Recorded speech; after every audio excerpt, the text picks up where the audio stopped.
Welcome to the ISB show. I'm your host, Sahil, here with Rahi and Roy. And guys, it is time for us. It's been a while. We have not done one in a little bit, but for all our fans in the US, we want to say a very happy new year. I know it's a little late to say, but we need to say it. Happy new year to all the Americans out there. And we need to get into it because our boys in Europe are cooking, guys. They're absolutely cooking. I do want to say one quick thing for everyone out there who's dealing with these fires that have happened in LA. Just wanted to go say that safety and thoughts to all of you out there, and hopefully the situation will get figured out over the course of the next week or so. Yeah, we haven't talked about the U.S. in a minute, and I'm super excited to talk about them, Roy, because I feel like we had a bad summer. We had a bad year for the U.S. men's national team, struggled, but there was hope. Got a new manager, things may be starting to look up, but the conversation has always been, but we need our players to step up. They were not starting at times. They weren't stars. You've always made the comment, we have no world-class players. Roy, that is no longer the case. I turn time and time again. There are world-class players all over Serie A, all over the Premier League, and they wear the stars and stripes, my friend. Oh, it's a different year. Oh, it's a different time. The U.S. men's national team has some ballers, my friend. Yeah, we got some ballers. Listen, I am a person who likes to protect his emotional health.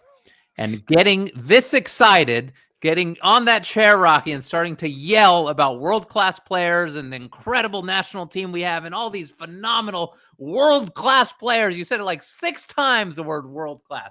We 4 or 5 still, of them now, as a national team, have not shown that we are a team filled with world-class players. I understand Antonee Robinson is doing great things.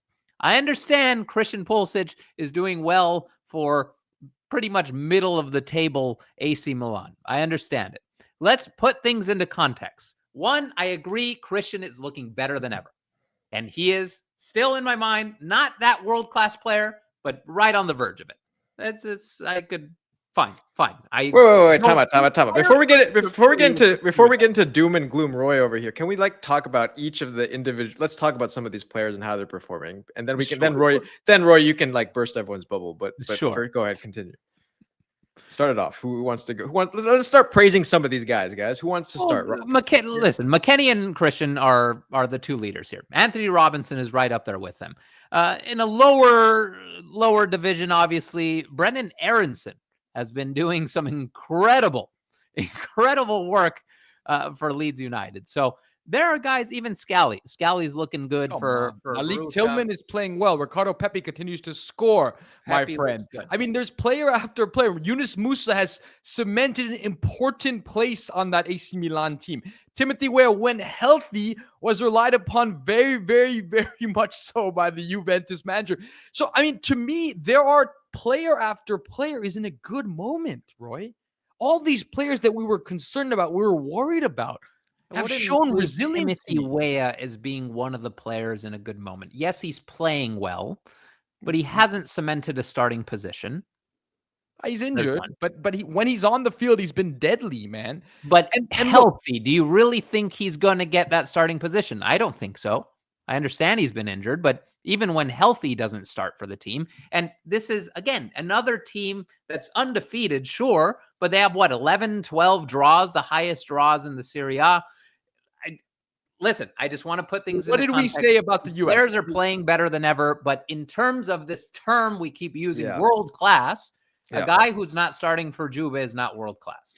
Go ahead. No, look, I want to say something about Roy's point. Roy, I think you're grasping. Look, I think you and me are a little bit aligned in the sense of I've always, when the players actually go out and perform for the national team, I've been critical of them like you. But to say that these guys aren't playing well domestically, or the fact that they're not playing well. No, but come on. I mean, Timothy Weah for Juve, he's doing solidly, and the fact that you're getting all these American players that are performing for such high name clubs. I mean, I can't remember the last time that's ever happened in the history. I don't think it has. Yeah, 100%. It never has. This is the first time in my lifetime, in the history of rooting for this team, that this has happened. The other thing I want to say is also individually. We take a guy like Puli, and you say, what did we want from him? We wanted him to show that he can be a star, right? That he can take over games, that he consistently is dependable. And what has he done? He's literally the sole player on that team who you can rely on to change a game. Rafa Leal is a more skilled player, but who is more dependable? It's Puli. Who are they turning to every time? Who's winning games? Puli. So he's made that jump. What was our criticism of Weston McKennie? Was he needs more grit, right? He needs to be the guy.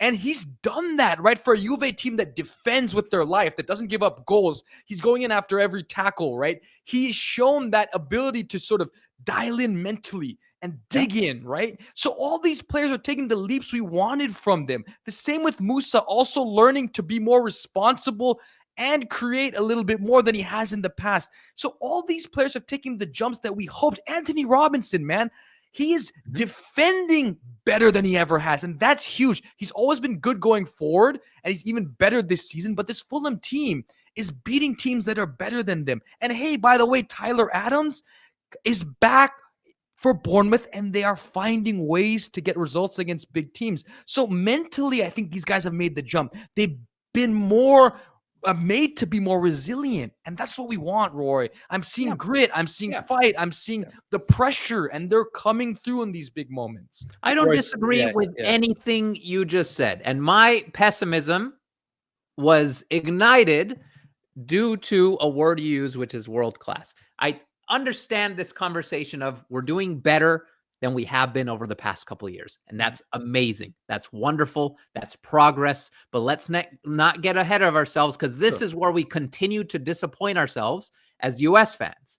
We start seeing these players as world-class players, and then we watch them for the national team. We're not a world-class national team. Yes, and we realize that these players, yes, they're playing well. Yes, they're at a very high level. Yes, they're playing for good teams, but they're not amongst the elite.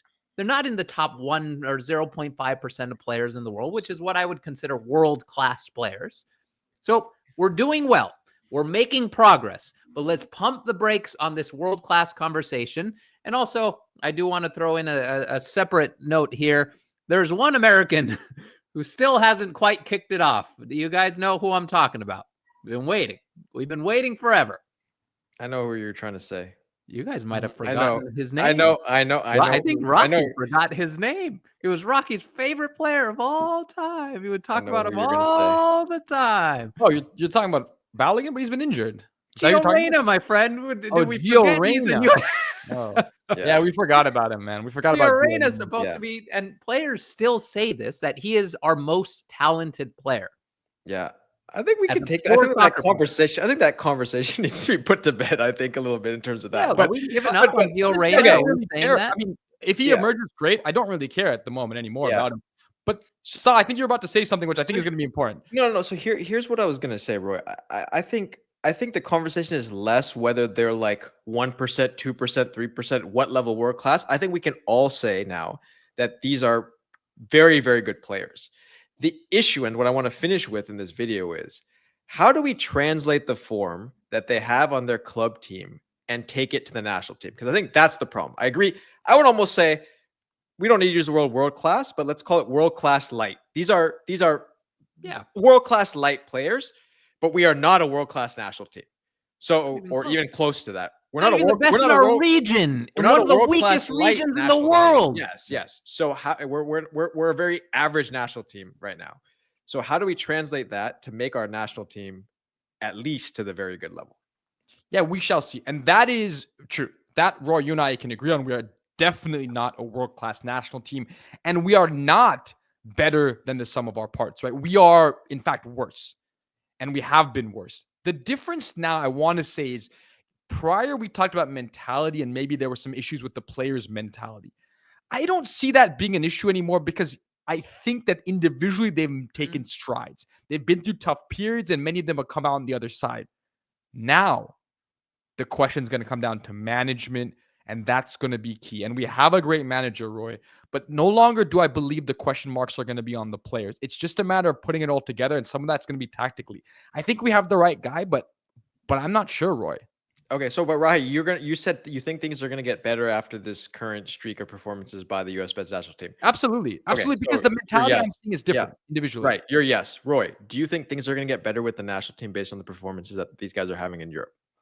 I think they have to. We've had a very dark past year, so it's going to be better than the past year. Is it going to be better than our best over the past 5 years? Because we've had some phenomenal stretches. Let's be real, over the past 5 years. Yeah. Are Yeah. we going to use that as the base, or are we going to use Copa America as the base? So that's the question. Yes, of course, we're going to be way better than Copa America. We have a better coach. We have players who are on fire. So yeah, we have to be better. But are we going to be better than our best over the past 5 years? I don't know. It's too hard to tell. Yeah, but you got to answer. I said, "Are yes or no?" I don't know is not an answer. When? By when? But by the next time the team meets up in March. Are we going to look better than we have over the past 5 years in March? Yes. No. Yeah. Okay. All right. No. It's too soon. All right. We shall see. But I think whatever it is, it needs to start happening fast because, as we've said, these players are in their good form now. They need to translate that to the U.S. men's national team. Well, For what all are you we guys, going to do about center back, guys? There's too many holes on this team. We got that's not the we got point. That's not the point of this video. The point of this video was to acknowledge that these guys are doing well and what they will. We'll do a whole nother video where you can speak for 18, 20 minutes about like why we don't have a center back and goalkeeping issues and whatever. You want to talk about forward issues. Yeah. Come on. But for now, for all the U.S. men's national team fans, please let us know your thoughts in the comments. If you guys are enjoying these videos, please subscribe to the channel. I could say it today. I think it's deservedly so. So for the team and everyone out there, anyone else want to say it? No, Rocky does. Look at Rocky. Right. I think it's your turn to say it. I will say it. But I do want to say, if you haven't seen the Italian call of Pulisic's goal in the Supercoppa final, it's amazing because you see how much they love him, how much they care about him, what he means to that team. It's a fairy tale, man. It really is. It's incredible, right, Roy? It's an Italian fairy tale. What he's living there, he is living the best time of his life. They adore him, and rightly so. Italian. Ooh, his Italian is good, man. Good. Italian, yeah. Pretty All good. right. For that alone, I'm going to tell you boys today and for the rest of the year and for eternity, go USA.